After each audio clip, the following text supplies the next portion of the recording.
Okay, very pleased today to welcome former member Barbara Porter. Brief bio. Barbara Porter was born in Windsor, Ontario, and is a graduate of St. Clair College in nursing. She also completed an operating room nursing certificate at St. Clair College and the sexual assault nurse examiner certification at Women's College.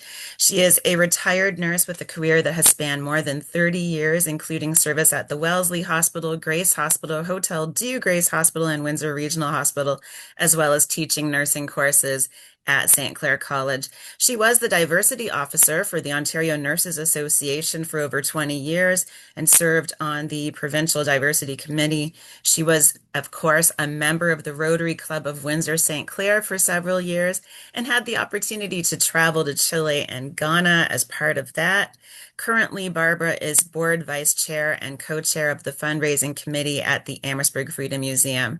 She has served on our board at the museum since 2016 and has volunteered at the museum since 2014. In recent years, Barbara has really become a leading voice in advocating for greater recognition of the Number 2 Construction Battalion, particularly the men from Windsor, Southwestern Ontario, and Western Canada who participated. And most recently, I'm very proud to share that this September, Barbara will be inducted into the 100 Accomplished Black Canadian Women. Please welcome Barbara Porter. Morning, everyone. Morning, Barb.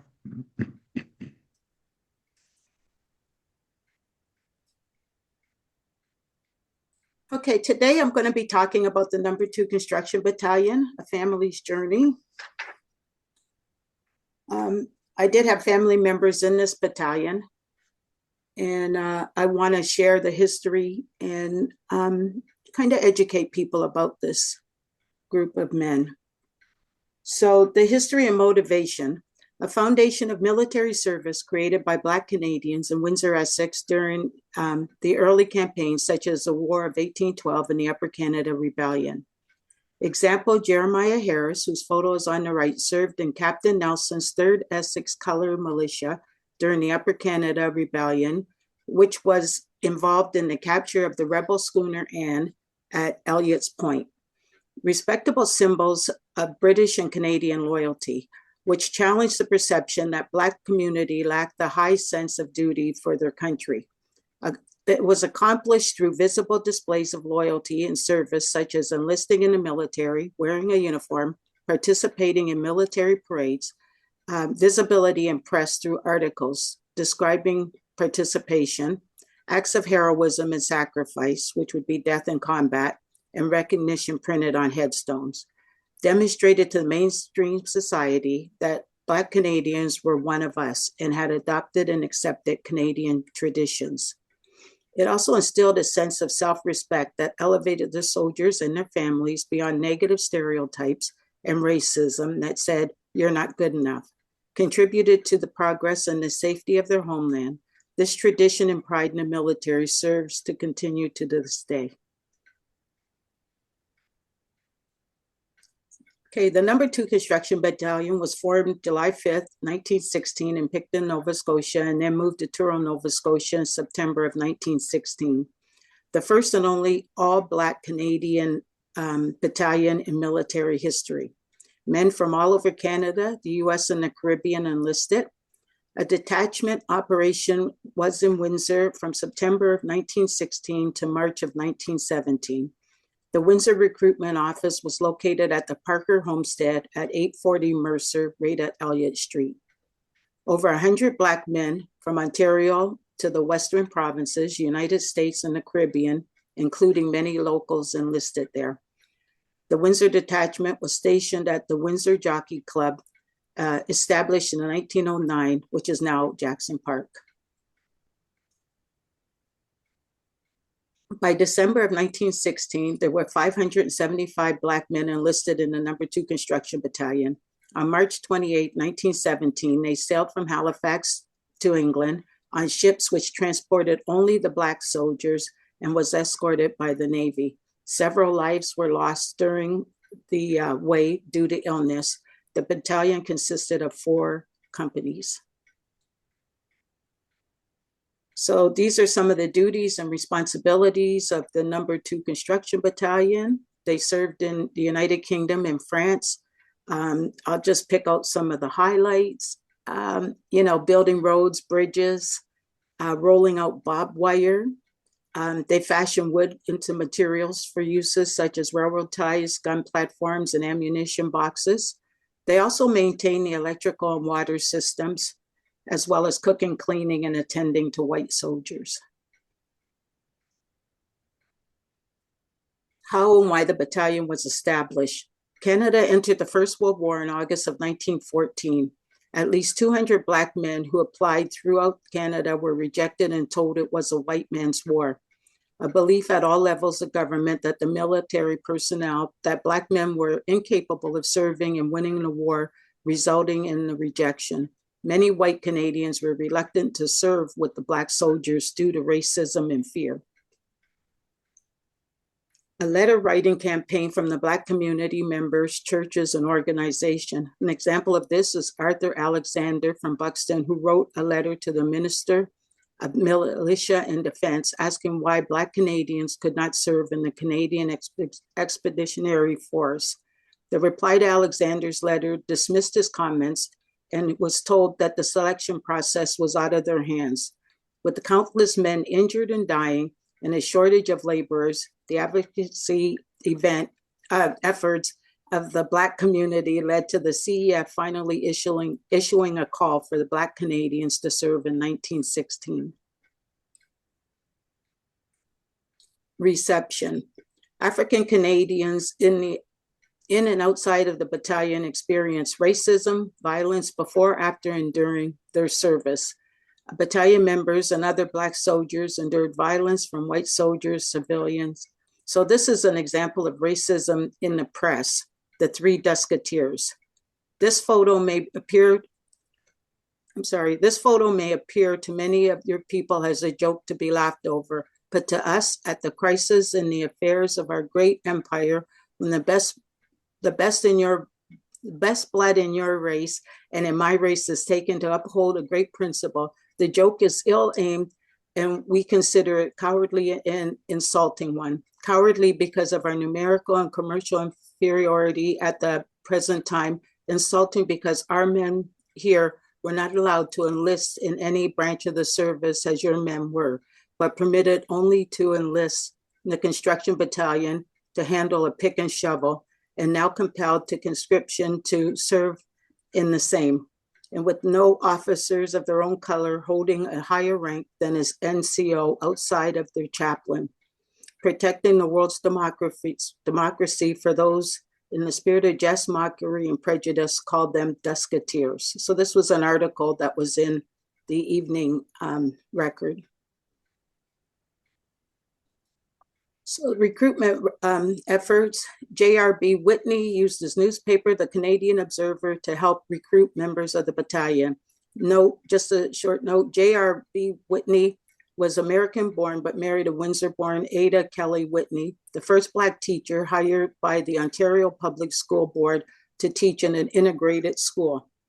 In every issue of his newspaper, on the first page was strongly worded call for recruits, and below was a blank form for a prospective volunteer to fill out. Whitney had the militia department authorize the formation of what is now known as the Colored Men's Own Battalion. This is a construction battalion, and it is of the utmost importance. As the advertisement in connection with it would say, bridges, railroads, and artillery roads, which are being destroyed by the enemy in retreat, must be rebuilt immediately in order to keep fighting men supplied with food and munition for the war. So the recruitment efforts in this area, they did have a concert at an auditorium on Olette and London Street, which is now University Avenue, which included speeches and musical entertainment. They had a dance, which raised $200. Churches such as Central Grove and Herald held a meeting to induce the boys to enlist. They attended the fairs in the area, which resulted in encouraging promises and secured 2 men from Chatham. the send-off from Windsor here. Nearly 1,000 citizens gathered in Windsor to bid farewell to 54 members of the No. 2 Construction Battalion. They were headed to Truro, Nova Scotia, and then their next move would be overseas. The men marched down Olette Avenue from the Windsor Jockey Club to the train station. Well-wishers cheered them on. Inspection and roll call took place, and as the train pulled away, Old Enzyme was sung. Now, this is my grandfather, Alfred Augustus Tudor. He was born in Washington County, Kentucky, and he married Eliza Lockman, and his occupation was a cooper. And these are his enlistment papers. He also, just a little note there, he also was a Buffalo soldier prior to enlisting in the No. 2 Construction Battalion. Buffalo soldier for 3 years. Okay, and my grandmother's brothers, Jerome and James Lockman, were also in the No. 2 Construction Battalion. And the Reverend James Theodore Wagner of Windsor established a Catholic mission for colored children in 1887, schools, orphanage, and Sunday school at Park and Goyu, the genesis of Hotel Dieu Hospital. Jerome and James were students at this school. So this is a picture of Jerome and James as young boys. And this is a picture of Jerome Lockman, and he's holding my mother in the middle picture there. So Jerome Lockman was also helping with recruitment. He went on a road trip with Lieutenant L.B. Young and Privates R.S. Thomas, and Jerome Lockman is touring the Chatham, Dresden, and Buxton districts. Success to attended the efforts out of town so far. The squad will be gone about a week. So these are all newspaper articles. This is well documented. And these are his enlistment papers. Now, my Uncle Jerome, I don't know if you guys can read this, and it's kind of hard for me to read as well. He had a fall off of a pile of logs, approximately 10 to 15 feet.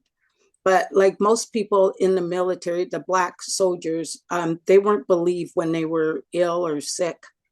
So he didn't go and complain about it until a few months later. And when he did, he was told that he was being hysterical. He was having tingling in his arms and his feet, and his walk or his gait was off. He obviously had some kind of problem there, but he wasn't believed. And as you see in the middle part there, that they just labeled him hysterical because they didn't think his fall was that bad. And you'll see that in the next photo. So it says it again, hysteria. And yeah, so I just wanted to be known that the Black soldiers, when they were ill, were not believed. And this is what happened with my uncle at the time. So this is his obituary. He died, this obituary is a little off. He did die in our home, like the home that I grew up in. I never met him though. He was dead before I was born. But yeah, they had him dying at the hospital, which he did not. He died at our address. And they have my mother's name down there wrong as Mrs. James Porter, and it's Mrs. Joseph Porter. But other than that, and it does mention in there that he was part of the No. 2 Construction Battalion. And James Lockman was his brother. And like I said, both of these are my grandmother's brothers. He also was in the No. 2 Construction Battalion. And when he came back from war, he worked for the Department of Public Works here in Windsor. And this is his obituary as well that was in the newspaper. And they also mentioned the fact that he was in the No. 2 Construction Battalion. And he's the first person in the picture here.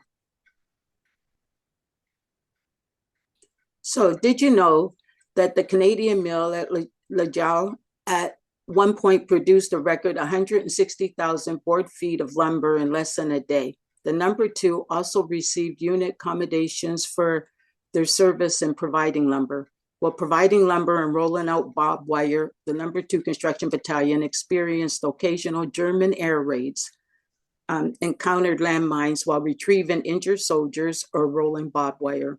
Approximately 700 Black soldiers served in the non-segregated units outside of the number 2 Construction Battalion and fought in battles such as the Somme, Ypres, Vimy Ridge, Hill 70, and Passchendaele.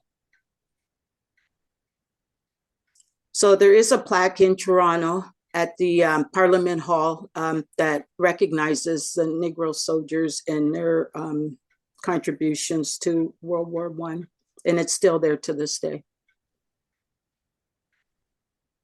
And I myself have gone out to different branches of the legions to present a photo of the number 2 Construction Battalion, also for knowledge of or the history, but also to be recognized in there, so we can be along the other soldiers that also fought in different wars and recognized.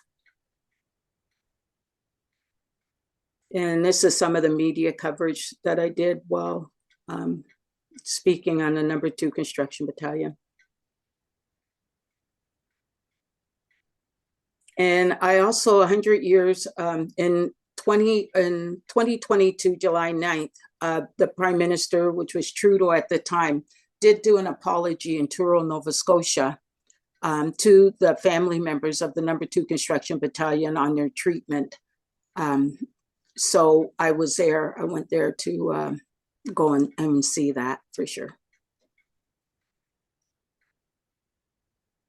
And I've also spoke at a couple of places about the number 2. My goal is to get the knowledge out there and the information, the history of Canada's greatest military secret, because nobody has ever heard of the number 2 Construction Battalion. And also on Remembrance Day since 2021, I have been putting out a wreath for the number 2 Construction Battalion and recognizing the Black veterans in our area that contributed to the building of this country as well. So also the city of Windsor has also now started to display banners with Black veterans at City Hall. So we remember the top picture is the actual total number 2 Construction Battalion. The bottom picture was taken here in Windsor on November of 1916.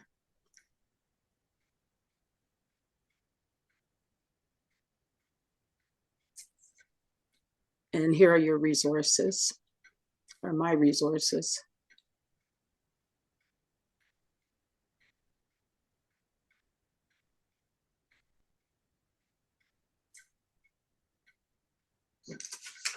Thank you, Irene. Does anybody have any questions or anything?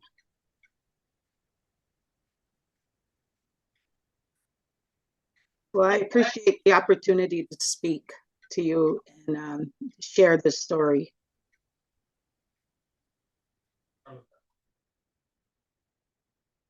Carlo.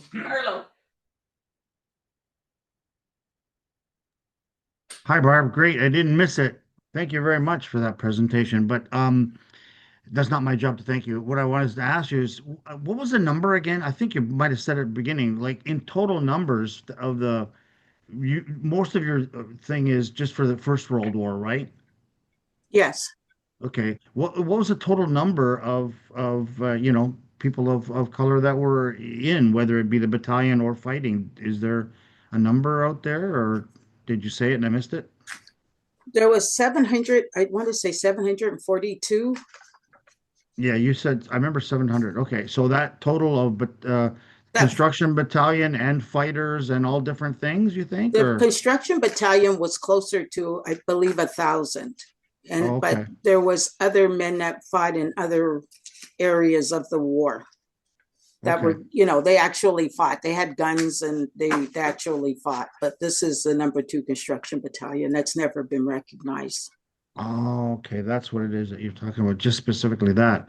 Okay, cool. Yeah, no, wow, isn't that interesting, eh? what we don't know, like we haven't known because just not out there. And now it's nice. I mean, nice, not nice that we get to know everything right away, but also nice that we get to know stuff so we can argue Exactly about it, what. fight about it, talk about it, put it out there and make it right. So thank you for that. Thank you. Ernie, and then Elias. Can you hear me, Barb? Yes, I can. Good to see you. Last time I saw you was I had cataract surgery about 13 years ago. So Oh, again, you better now. Yeah. No, okay. Do you have any knowledge of what the Britain did and what U.S. did with black soldiers? Any history? Any history in that regard? what do you mean? What did they do? Were they allowed to serve, or if they served, how? In Britain and in U.S. Yes, as far as I know, they did serve. Irene, maybe you can expand on that. Yeah, certainly the United States, when they did finally enter the First World War, had a number of units of black soldiers that served, segregated units. I'm not really sure about Britain. Well, no, that's not true. Britain had quite a number of troops from the colonies who participated. They're not necessarily recognized separately because they were just sort of, colonial British subjects, but there were certainly individuals from Jamaica and Trinidad and Barbados and all of the British held colonies in the Caribbean, as well as parts of Africa, continental folks from Africa who participated from Nigeria and elsewhere. So in any of those places, you'll find cenotaphs and war memorials for the valiant individuals who served for Britain from those places. And were not always, of course, treated well or recognized or respected. Um, there is some evidence of actual race riots that happened in England when various colonial troops returned there prior to being shipped back to their original locations, in terms of conflict with white soldiers and the mistreatment that they were facing. So we do know about those troops for sure. Thank you. Elias? I think you mentioned, Barb, that the parade that went down Olette and the number of people that went from Windsor. I'm just wondering, do you know how many made the ultimate sacrifice? How many went and how many returned? And how many passed away from Windsor? I don't think there was any passed away from Windsor. I know there was a couple from Nova Scotia that are actually buried over there. But I'm not aware of any that died here from Windsor.